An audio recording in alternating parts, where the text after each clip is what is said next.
Kemerdekaan itu mahal. Bukan cuma darah, tapi juga uang, logistik, dan senjata. Di saat Republik masih miskin dan diblokade, dari mana semua itu dibiayai? Jawabannya ada di perdagangan yang tak tercatat, dari laut gelap, dari tangan The Black Jack.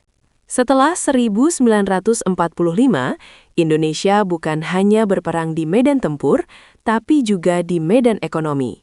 Blokade Laut Belanda membuat Republik terisolasi, tanpa akses senjata atau perdagangan bebas.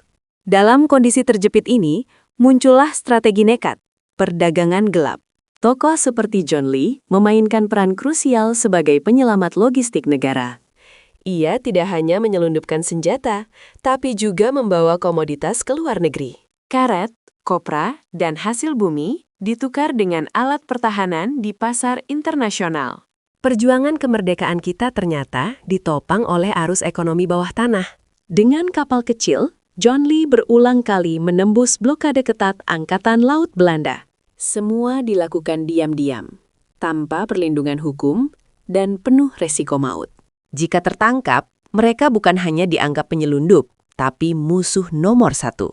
Namun, tanpa keberanian ini, napas perjuangan Republik mungkin sudah terhenti. Karena dalam perang nyata, idealisme saja tidak pernah cukup. Harus ada logistik, harus ada biaya, dan sistem untuk menjaga perlawanan tetap hidup.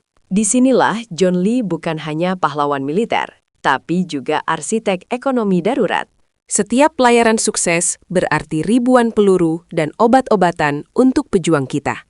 Kisah John Lee mengingatkan kita bahwa kemerdekaan punya sisi yang tersembunyi. Dimenangkan di medan perang dan di jalur perdagangan gelap yang berbahaya. Di balik heroisme, selalu ada strategi dan perhitungan ekonomi yang matang. Republik ini bertahan karena keberanian untuk berdagang dalam kegelapan. Sebuah pengabdian tanpa tanda jasa yang menjaga nyala api revolusi. Jangan biarkan sejarah hebat ini tenggelam di telan waktu.